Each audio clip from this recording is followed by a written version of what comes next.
بسم الله الرحمن الرحيم نحمده ونصلي ونسلم على حبيبه الكريم الأمين العزيز الرؤوف الرحيم المكين أما بعد فأعوذ بالله من الشيطان الرجيم بسم الله الرحمن الرحيم كتب الله لأغلبن أنا ورسلي إن الله قوي عزيز صدق الله العظيم الصلاة والسلام عليك يا حبيبي يا سيدي يا رسول الله صلی اللہ تعالی علیہ وسلم۔ آیت نمبر 20 تک کا درس ہو چکا ہے سورہ مجادلہ۔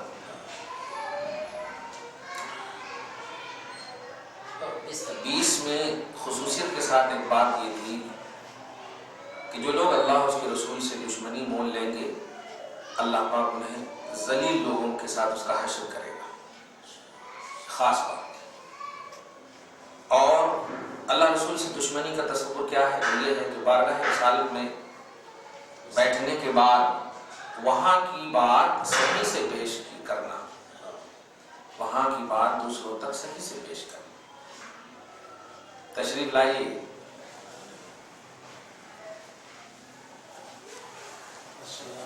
بغیر الف کے اشرفی ہیں الحمدللہ، بیٹھیے۔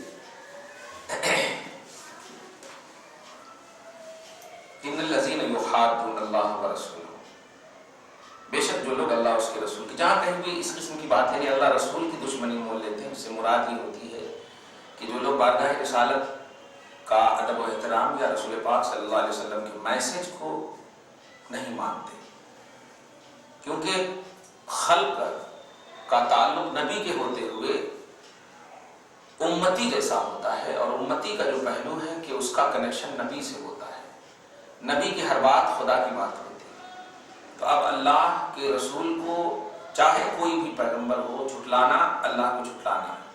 تو جہاں کہیں بھی عبارت آئے کہ جو لوگ اللہ رسول سے محبت کرتے ہیں مطلب رسول سے محبت کرتے ہیں، جو لوگ اللہ رسول سے دشمنی کرتے ہیں مطلب رسول سے دشمنی، حقیقت مطلب ایک ذات ہوتی ہے لیکن ایک ذات وہ مظہر ہے، وہ آئینہ ہے اللہ پاک کی، کیونکہ اللہ سے محبت نہیں کر سکتے، محبت کا تعلق دل سے ہے اور اللہ دل سے پاک ہے۔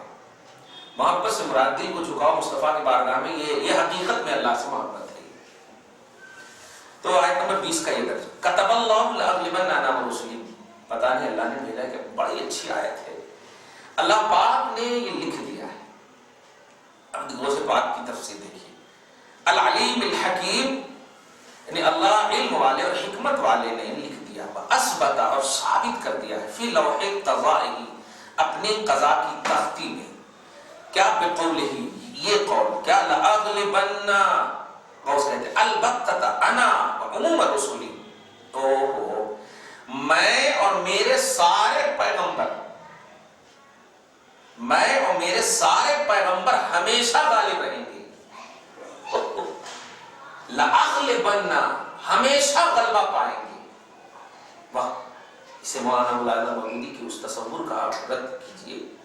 یونس علیہ السلام کی شان میں جو جملہ لکھا ہے اس نے کہ ہر غیر نتو خیر کو اللہ تعالیٰ نبوت دے دیتا ہے، استغفر اللہ معلوم، ذرا آپ سے غصہ دیے امتیاں آ جاتے ہیں، غصہ ہے، اللہ پاک کا وعدہ ہے، قرآنی وعدہ ہے کہ میں اور میرے رسول، واہ، انا ورسولی، میں اور میرے سارے رسول، عزت بچائیے، دیکھیں محبوبوں کی عزت کیسے بچاتا ہے اللہ، میں اور میرے سارے پیغمبر لأغلبن، یقیناً غلبہ حاصل کر، غلبہ پائے ہوئے ہیں یا غلبہ غالب رہیں گے۔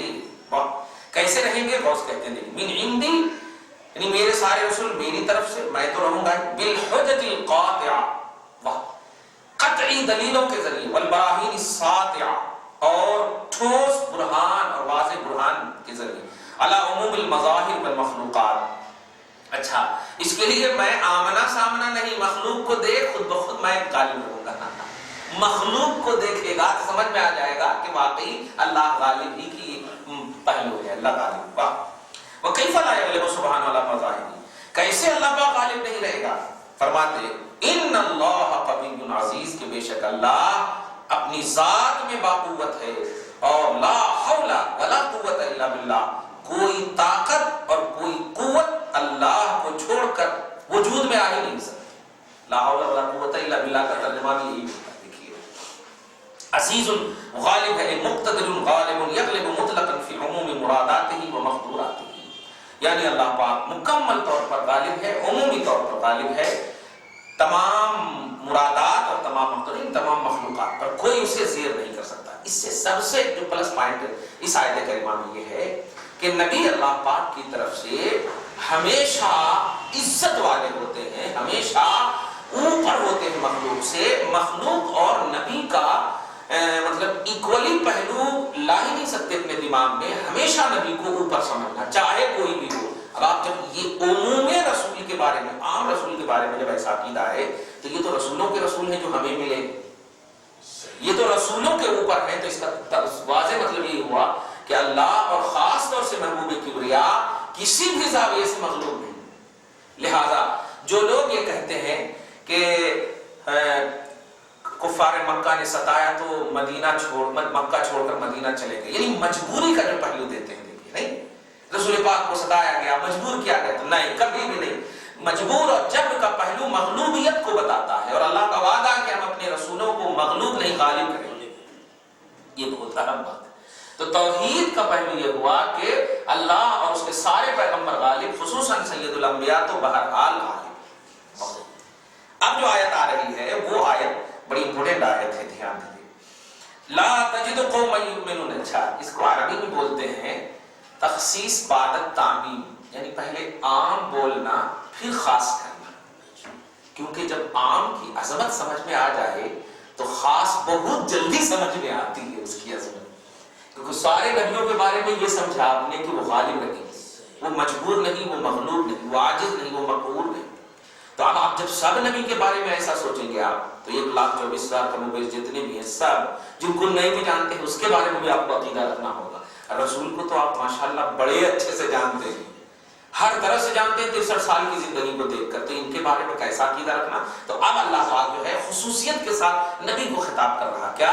لا تجد قوما، اے حبیب مکرم آپ ان لوگوں کو ایسا پائیں گے ہی نہیں کہ یؤمنون باللہ والیوم الآخر، کہ جو اللہ اور یوم آخرت پر ایمان بھی رکھتے ہوں، اور ایمان کے ہوتے ہوئے یوادون من حاد اللہ ورسولہ، کہ وہ اللہ اور اس کے رسول کے دشمنوں سے محبت کرے، ایسا آپ لوگوں کو پائیں گے نہیں۔ جس کو آپ یہاں کے مطلب مٹھ زبان میں یہ سمجھیے کہ جس کے دل میں اللہ رسول کی محبت ہوگی وہ اللہ اور رسول کے دشمن سے کبھی بھی محبت نہیں کرے گا، یہ ایسا مروت نہیں کرے گا، ان کو خاطر میں نہیں لائے گا، یہ ایسا۔ اب اس کے بعد آگے وَلَوْ كَانُوا آبَاءَهُمْ، یہ ہے امپورٹنٹ بات، اگرچہ وہ ان کے باپ ہی کیوں نہ ہو اللہ رسول کے مقابلے میں۔ تو اللہ اور رسول کے مقابلے کا لفظ دھیان میں رکھیے گا، اللہ اور رسول کے مقابلے میں اگر کوئی باپ بن کر کے بھی، بیٹا بن کر کے بھی، بھائی بن کر کے بھی، قبیلے والے بن کر کے بھی اگر سامنے آئے مقابلے میں، کہے کیا لے، جیسے آج کل بولتے ہیں کیا لے کر بیٹھے ہو یار ہر سال میلاد النبی، یہ مقابلے کی بات کرتے ہیں، کیا لے کر بیٹھے ہو ہر سال میلاد النبی، کیا لے کر بیٹھے ہو ہر سال، مطلب ایک ہی چیز کو لے کر بیٹھے ہو، ارے کبھی ادھر ادھر کی بات۔ اب کچھ لوگ تو اپنے جلسے جلوس میں، اپنی بیٹھک میں یہ بھی کہہ دیتے ہیں دیکھو بھائی اللہ رسول کی بات کرو ابھی، ہاں اس طرح بھی بات کرتے ہیں۔ جب مجلس ہوتی ہے دوستوں کی تو وہاں پر اللہ بول دیتے ہیں دیکھو یہ بڑا یہ بن گیا، اللہ رسول کی بات کیا نہیں کرتا ہے۔ قرآن کی آیت آپ سنیں شروع ہی میں کہ جب کوئی 3 بیٹھتا ہے تو چوتھا اللہ ہوتا ہے، 4 بیٹھتا ہے تو 5واں اللہ ہوتا ہے، یہ اللہ پاک نے ایک دم عقیدہ دے دیا، ایمانی عقیدہ۔ اب آج جو یہ عقیدہ آپ کو دیا جا رہا ہے نمبر 22 کی ہے کہ اے حبیب آپ ان لوگوں کو پائیں گے نہیں۔ اچھا یہاں پر عوام کو نہیں کہا، کیونکہ عوام کے تحت اگر یہ بات رہتی کہ اے لوگوں تمہارے دل میں اگر میری محبت ہے تو تم میرے دشمنوں سے دوستی نہیں کرنا، اتنا اگر باتیں جیسے کہ کہا ہے کہ سورہ ممتحنہ میں آ رہی ہے یا ایھا الذین آمنوا لا تتخذوا عدوی وعدوکم اولیاء، اے ایمان والو میرے دشمن اور اپنے دشمن کو کبھی دوست نہ سمجھنا، اس کی بھول نہ کرنا دوست سمجھنے کی۔ لیکن بہت سارے لوگ سمجھ رہے ہیں اللہ کے رسول کو سامنے رکھا گیا، حبیب آپ ان لوگوں کو پائیں گے ہی نہیں۔ کتنا بھروسہ ہے، دیکھیے خدا کو اپنے محبوب بندوں پر کتنا بھروسہ ہے کہ جو میرا محبوب بندہ ہوگا، رسول کو کہا جا رہا شیورٹی کے طور پر میرے محبوب بندے کو آپ پاؤ گے ہی نہیں کہ وہ میرے دشمن کے موافق چلے۔ یہ خدا کا اعتماد ہے اللہ کے بندے، اللہ کے محبوب بندے خدا کا بھروسہ ہے، اور اس بھروسے کو سب سے بھروسے مند محمد صلی اللہ علیہ وسلم کو کہا جا رہا ہے، اے حبیب آپ ایسے لوگوں کو پاؤ گے ہی نہیں کہ جو لوگ اللہ اور یوم آخرت پر ایمان بھی رکھیں اور وہ ان لوگوں سے محبت کریں جن لوگوں نے اللہ اس کے رسول سے دشمنی مول لی، وَلَوْ كَانُوا آبَاءَهُمْ اگرچہ وہ ان کے باپ ہوں، او ابناءَهُمْ اگرچہ ان کے بیٹے ہوں۔ حضرت سیدنا ابو بکر صدیق کی بڑی مشہور روایت ہے، بدر کے موقع سے حضرت عبد الرحمن سے ان کا سامنا ہو گیا، ابو بکر ایمان لے آئے تھے، ان کے بیٹے عبد الرحمن ہیں وہ ایمان نہیں لائے تھے، تو ایمان جب آگے سامنے تو حضرت عبد الرحمن ایمان لانے سے پہلے ابو بکر کو جیسے ہی دیکھا تو تلوار اٹھانے والے ہی تھے کہ تلوار دیکھ چہرے باپ کا چہرہ دیکھ کر کے تلوار نیچے کر دیا۔ جب پورا مسئلہ ٹھپ پڑا گھر میں آئے تو ایسے ہی کہا آپ باپ نہیں ہوتے تو ہو گیا تھا، ایک جملہ کہا، میں پورے سگوڑ کر کہہ رہا ہوں، ابو بکر صدیق نے کہا کاش تو میرے سامنے نہیں تھا، یہ جملہ تھا، کاش تو میرے سامنے نہیں تھا، کہ اللہ اور رسول کی جس کے دل میں محبت ہو وہ باپ بیٹے کو نہیں دیکھتا ہے، وہ اللہ رسول کو دیکھتا ہے، دیکھا تو تیرے دل میں اللہ رسول کی محبت ہی نہیں ہے، اسی لیے تیرے اوپر میری محبت غالب آ گئی، لیکن میرے دل میں اللہ رسول کی محبت ہے، اس لیے اللہ رسول کے مقابلے میں کسی کو نہیں دیکھتا، کاش تو نہیں آیا سامنے، کمال ہے باپ، اور بھائی او اخوانہم یا میرے بھائی، او عشیرتہم یا قبیلے والے ہیں۔ اچھا اب آگے دیکھیے ان لوگوں کی تاریخ، ایسے لوگ کون ہوتے ہیں؟ اولئک کتب فی قلوبہم الایمان، یہ وہ لوگ ہیں جن کے دلوں میں اللہ نے ایمان کو لکھ دیا ہے۔ ارے باپ، ہم سگنیچر کر رہے ہیں کسی اس پر تو واہ واہ واہ کیا ہے مفتی صاحب کی سگنیچر، یہ اپنی کوئی حضرت کی سگنیچر ہے، بڑے کی سگنیچر ہے، یہ اللہ پاک اگر کسی کے دل میں ایمان لکھ دے تو اب کفر کی کوئی گنجائش ہی نہیں۔ تو اللہ کے محبوب بندے جو اولیاء اللہ کا اسٹیٹس دیکھیے کہ محبوبان خدا پر، خدا کو کتنا بھروسہ ہے، اور وہ کہہ رہا ہے کہ ہم نے ان کے دلوں میں لکھ دیا ہے، اور سنو وَأَيَّدَهُمْ بِرُوحٍ مِّنْهُ، اور ان کی مدد ہم نے اپنے خاص روح سے کی ہے۔ وہ خاص روح کون ہے؟ حضرت جبریل، کہ حیث سارا معروف، یہ جہاں جہاں چلتے ہیں حضرت جبریل بھی ان کے ساتھ چلتے ہیں۔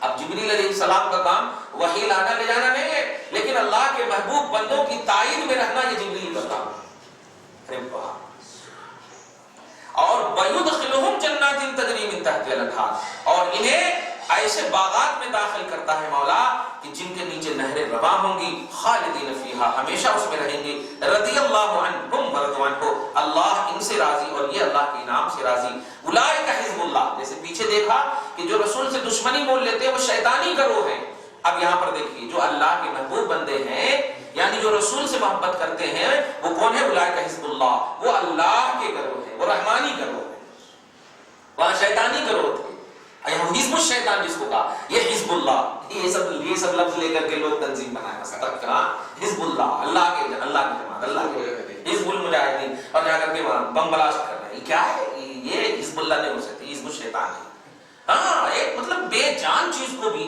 بے شعور چیز کو بھی اسلام ماننے، اور رسول پاک آئیڈیل ہے ہمارے سامنے، آپ دیکھو تو صحیح، عورت اگر گناہ بھی سرزد ہو جائے تو اللہ پاک کے رسول نے کہا اس کو اس کے سمان کے ساتھ سزا دینا، سمان کے ساتھ سزا دے، کھڑے ہو کر نہیں، بٹھا کر سزا، حمل سے ہو تو وضع حمل ہو جائے تب سزا دینا۔ کیسا دیکھیے کتنا پوتر مذہب ہے، لیکن یہ لوگ بم بلاسٹ کر رہے ہیں، پورا ایسا حجاب کے ساتھ رہتے ہیں، نہیں مطلب اسلام کہہ رہا ہو، اسلام کا لہٰذا یہ بم بلاسٹ کی اجازت کون دے سکتا آپ کو؟ وہ بھی درگاہوں جو اللہ کے محبوب بندے، اللہ پاک کہہ رہا ہے کہ حزب اللہ، یہی اللہ کی جماعت ہے جو کبھی اللہ رسول کے مقابلے میں کمپرومائز نہیں کرتی، حالات اور تقاضے کو متاثر کر دیتی ہے، حالات اور تقاضے سے متاثر نہیں ہوتی۔ الا ان حزب اللہ هم المفلحون، سنو بے شک اللہ کی جماعت ہی کامیاب ہے۔ یہ سورہ مجادلہ مکمل ہو گیا۔ اچھا ایک عقیدہ یہاں پر دیکھیے گا، چونکہ یہ بات بہت آتی ہے اپنے حیدرآباد میں خاص طور سے، رضی اللہ عنہم ورضوا عنہ، ایک آیت آئی ہے، صحابہ کے علاوہ کیا کسی کو بول سکتے ہیں؟ یہ سوال آتا ہے، رضی اللہ عنہ صحابہ کے علاوہ کسی کو بول سکتے کیا؟ تو اس پر فقہا میں بھی اختلاف ہوا تھا، لیکن نہیں، دو آیت خاص طور سے یہ آیت اور ایک سورہ بینہ میں ایک آیت ہے کہ رضی اللہ عنہ ورضوا عنہ ذالک لمن خشی ربہ، سورہ بینہ میں پارہ نمبر 30 میں، کہ اللہ اور اس کے رسول کے جو بھی محبوب بندے ہیں ان سب کو بول سکتے ہیں۔ دیکھیے یہاں پر کیا ہے، کیونکہ اولیاء اللہ ہی کی بات چل رہی ہے کہ جو لوگ اللہ اس کے رسول سے محبت کرتے ہو وہ کبھی بھی اللہ رسول کے دشمن سے محبت نہیں کریں گے. اب ان کا اسٹیٹس یہ ہے, اب ان کا رزلٹ یہ ہے کہ اللہ ان سے راضی ہے. تو یہاں پر یہ نہیں کہا رضی اللہ عن الصحابہ فقط, صحابہ سے اللہ راضی نہیں, لیکن دھیان رکھیے گا, لیکن خصوصیت کے ساتھ کمانڈڈ جو ولی ہیں, یقینیات والے جو ولی ہیں, جیسے غوث پاک سلطان الاولیاء ہیں, ہمارے حیدرآباد میں یوسف ہیں, شرف الدین بابا, یہ سب ہیں. اب چلتے پھرتے کوئی اگر بنا لے چبوترا اور کہیں ولی, نہیں, آپ کو بھروسہ ہو, یقین ہو کہ یہ واقعی اللہ کے ولی ہیں توحید و رسالت کی بنیاد پر, یہ الٹی پلٹی کی بنیاد پر نہیں, سمجھ رہے, ان کو آپ کہہ سکتے ہیں قرآن کے اللہ. صحابہ کو تو کہنے میں کوئی حرج ہی نہیں. یہ ایسے ہی ہے. اس سے ایک اور بات لے لیجیے کہ کچھ شیعہ لوگ جو ہے نا اس کو ذرا پروپیگنڈا کیے ہیں کہ آپ دیکھیں جامع ترمذی وغیرہ شیعہ کے ایڈیشن میں جو چھپ رہی ہے آج, تو جہاں بھی اہل بیت کے نام آ رہے ہیں تو علیہ السلام یوز کر رہے ہیں وہ لوگ. آج بھی عباس علیہ السلام, علی علیہ السلام, حسین علیہ السلام یوز کرتے ہیں, اور اس کی وجہ سے کچھ ہم لوگوں کی زبان پر بھی زد ہو گئی ہے بات. بہت لوگوں سے سنا حسین علیہ السلام, جعفر علیہ السلام, بہت سنا ہے. تو دیکھیے علمی گرفت تو نہیں ہو سکتی, لیکن چونکہ بولنے والے علماء نہیں ہیں لہذا ان کو ایک موقع دینا چاہیے سمجھانے کا. وہ کیا ہے دیکھیے کہ نبی اور فرشتے کے ساتھ یہ لفظ خاص ہے, جبریل علیہ السلام, میکائیل علیہ السلام, سمجھ رہے آپ. ایسے ہی نبی علیہ السلام, یہ تو انبیاء اور فرشتوں کے ساتھ یہ جملہ خاص ہے, پہلی بات. لیکن اگر کوئی مطلب عوام بول رہا ہے تو ان کو سمجھانا چاہیے بھائی آپ بچو, تاکہ کوئی ایسا نہیں کہ نبی کو غیر نبی اور غیر نبی کو نبی کا تصور رکھے. اب جیسے دیکھیے نا, بڑی اچھی بات ہے کہ غلام احمد قادیانی جب نبوت کا دعویٰ کیا تو وہ قرآن کی آیت سے دیکھیے, واقعی آپ غور کیجیے کہ اللہ پاک نے جو کہا ہے کہ اسی کے ذریعے سے ہم گمراہ بھی کرتے ہیں اور اسی کے ذریعے سے ہدایت بھی دیتے ہیں. دیکھیے سورہ صف کی آیت نمبر 10 کے ذریعے سے, جس میں حضرت عیسیٰ علیہ السلام جو ہے بشارت دے رہے ہیں کہ میرے بعد جو آئے گا اس کا نام احمد ہے. تو کہتا ہے جس کی وہ بشارت دے رہے ہیں نا وہ میں ہی ہوں. نہیں, یاتی من بعد اسمہ احمد. حضرت عیسیٰ نے ایک بشارت دی ہے کہ میں ایسے رسول کی بشارت دے رہا ہوں جن کا نام احمد ہے, جن کا نام احمد ہے. تو اس آیت کی بنیاد پر میرے نبی ہونے میں یہ آیت کریمہ دلیل ہے. غلام احمد قادیانی حضرت ایک ہی جملے سے کہہ دیا کہ تو احمد ہے یا غلام احمد ہے. احمد ہے, غلام احمد ہے, غلام احمد ہے تیرا نام. ماں نے خواب دیکھا تھا, ماں بڑی ولیہ تھی, متقی پرہیزگار تھی, ہاں پیٹ ہی میں جب وہ تھا تو ایسی ایسی تکلیف اور ایسی ایسی عادت کے خلاف باتیں ان کے سامنے ظاہر ہو رہی تھی کہ لگتا ہے کہ کچھ تو گڑبڑ کرتا, کچھ گڑبڑ کرتا. اس لیے اسی وقت سوچ لیا تھا کہ میں اس کا نام غلام رکھوں گا تاکہ یہ کوئی بادشاہت یا تکبر اور گھمنڈ کا پہلو نہ رکھے. کمال ہے. تو غلام احمد نام رکھا تھا اسی لیے. دیکھیے آپ, مطلب نبوت کا پہلو تھا ان کے اندر دعویٰ کے اعتبار سے, جھوٹ کے اعتبار سے. تو ماں کو اللہ پاک نے اعلان دے دیا.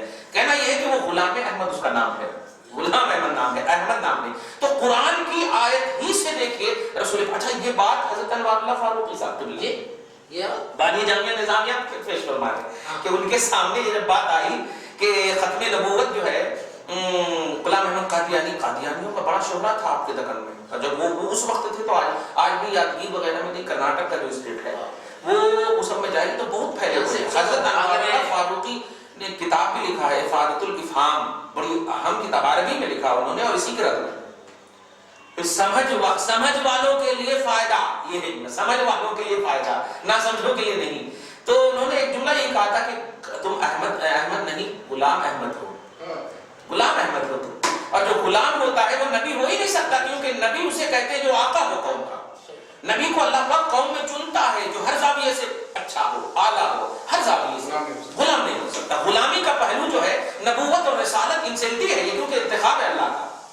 اور اللہ پاک جو ہے انسینٹی والے پہلو کو, کمزور پہلو کو, ازل پہلو کو دلیل پیش نہیں کرے گا. تو تم غلام احمد ہو.